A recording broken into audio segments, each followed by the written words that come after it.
एक राज्य में एक राजा राज करता था और वो बहुत ही घमंडी था। लोगों को कुछ भी नहीं समझता था, लोगों पर अत्याचार करता था और परेशान करता था। वह जबरदस्ती कर वसूलता था। फिर एक दिन उस राजा ने सभी से कर वसूलने के लिए अपने सेनापति को भेजा।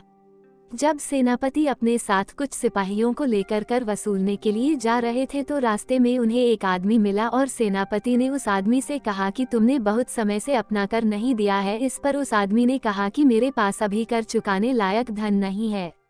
फिर सेनापति उसे पकड़कर अपने साथ ले गए हो राजा के सामने उपस्थित किया और कहा कि आदमी कर देने से मना कर रहा है। इस पर राजा ने कहा कि इसे अगले दिन बुलाना, मैं इसे सजा सुनाऊंगा। आदमी बहुत गिड़गिड़ाया और कहने लगा, महाराज मुझे माफ करना, मेरे पास इतना धन नहीं है जिससे कि मैं आपका कर चुका सकूं। तभी राज्य में एक साधु महाराज पधारे और फिर उन्होंने देखा कि राजा अत्याचार कर रहे हैं और साधु ने कहा कि आप ऐसा क्यों कर रहे हैं। इस पर राजा ने कहा कि अगर तुम भी ज्यादा सवाल जवाब करोगे तो मैं तुम्हें भी सजा सुना दूंगा, बिकॉज मैं इस देश में महान राजा हूँ, मैं सब कुछ जीत चुका हूँ। कहीं राज्य मैंने अपनी ही बल पर जीते हैं। इस पर साधु ने कहा कि अगर तुम सब कुछ जीत चुके हो तो मेरे एक सवाल का उत्तर दो। अगर तुमने सही उत्तर दिया तो तुम खुद समझ में आ जाएगा कि तुमने क्या जीता है। तो साधु ने पूछा कि अगर मैं तुम्हें एक ऐसी जगह पर लाकर खड़ा कर दूं जहाँ पर कुछ भी ना हो तो तुम क्या करोगे। राजा ने कहा कि मैं फिर अपने खाने पीने की तलाश करूंगा। इस पर साधु ने कहा है कि अगर तुम अपने खाने पीने के लिए किसी को क्या दे सकते हो।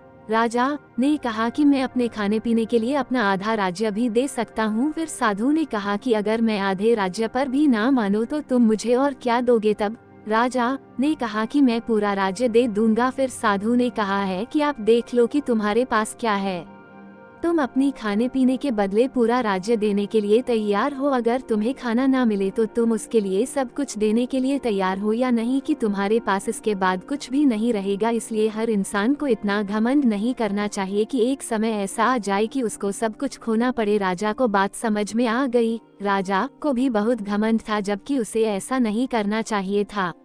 हमें घमंड को हमेशा दूर रखना चाहिए क्योंकि ये हमें कभी भी आगे बढ़ने नहीं देता है। ये तो हमसे हमेशा दूर रहना चाहिए, बिकॉज अगर यह हमारे साथ में होगा तो हम कोई भी अच्छा काम नहीं कर पाएंगे। यह बात राजा भी समझ गया था। उसके बाद राजा ने घमंड छोड़ दिया था। हमें भी घमंड छोड़ देना चाहिए। घमंडी राजा की कहानी।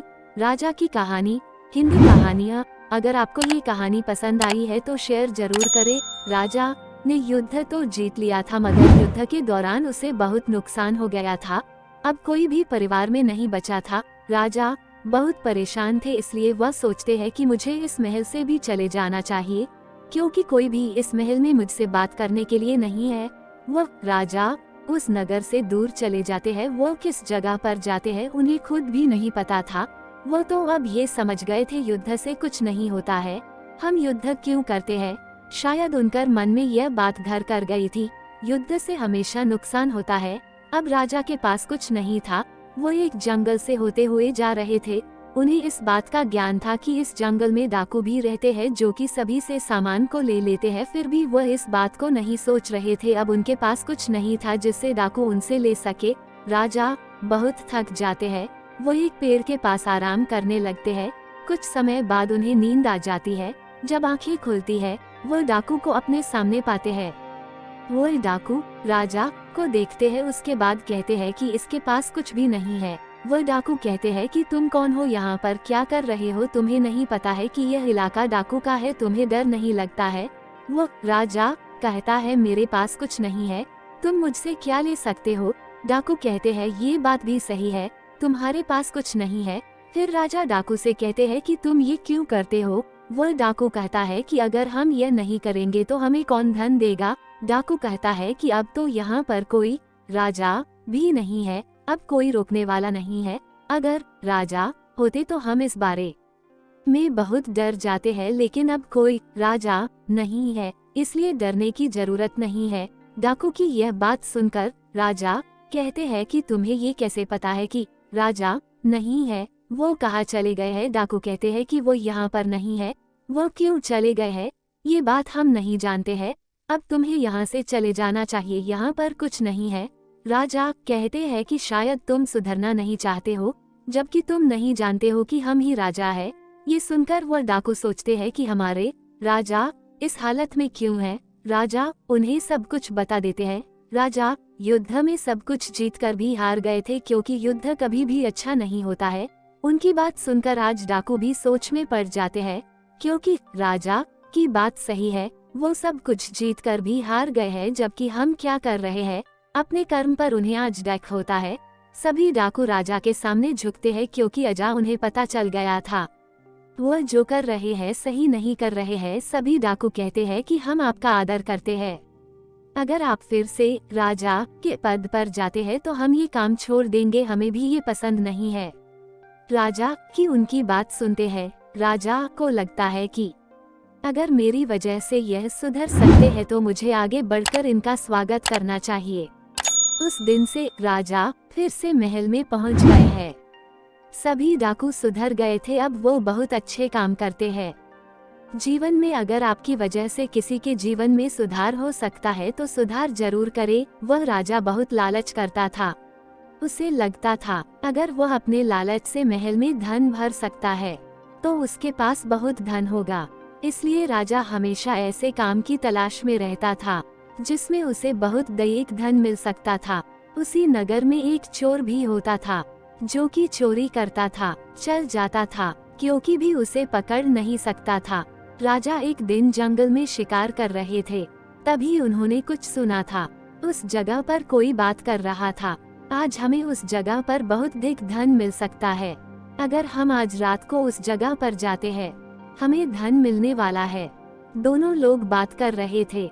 राजा ने सुन लिया था, मगर वह जानना चाहते थे कौन सी जगह पर धन हो सकता है।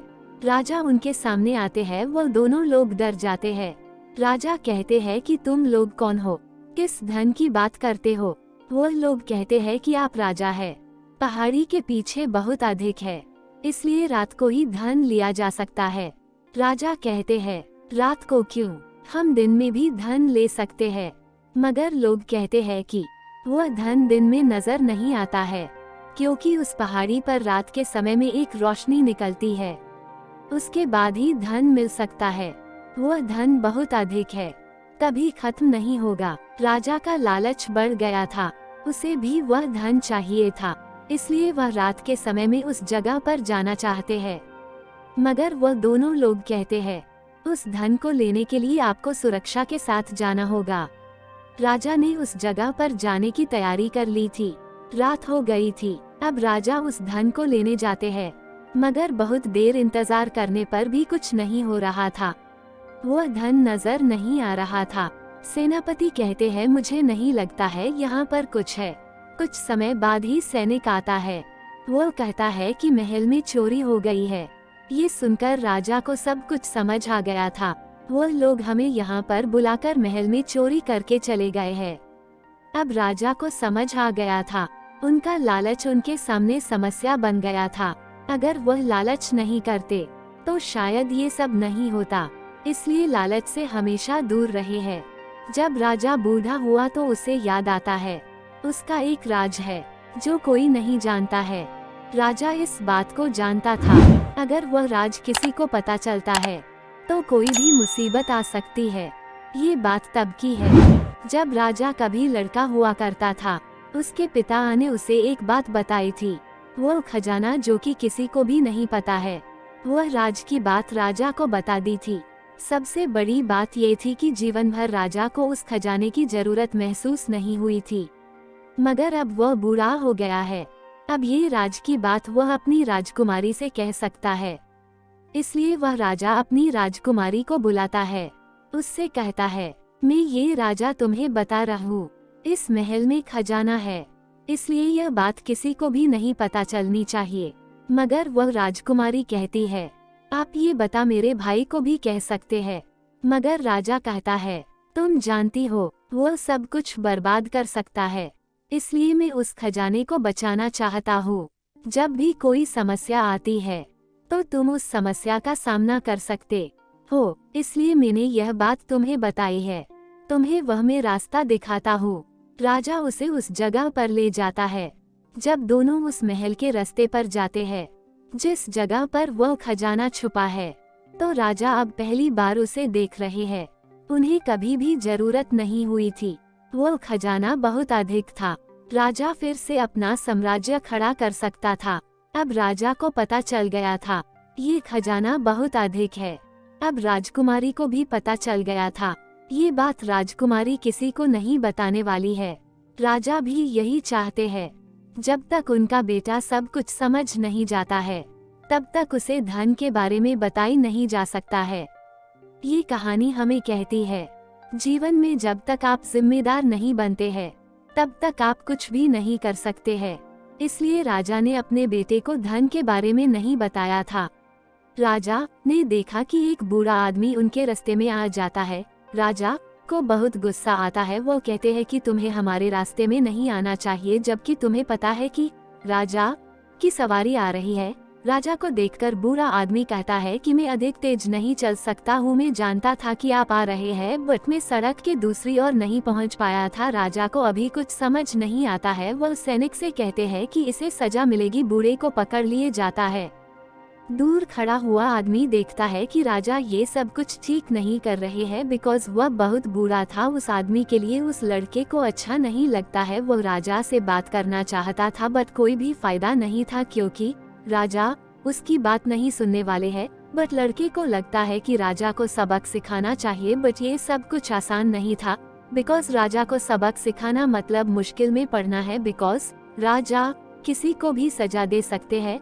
वह राजा है, बट वह लड़का जानता है कि ये सब ठीक नहीं है। अगले दिन बूढ़े को सजा मिल सकती है, बिकॉज वह राजा के रास्ते में आया था। बट वो लड़का पहुंच जाता है। वो सभी से कहता है कि क्या ये सही हो रहा है, क्या ये बूढ़ा आदमी गलत साबित हो रहा है, इसकी क्या गलती है।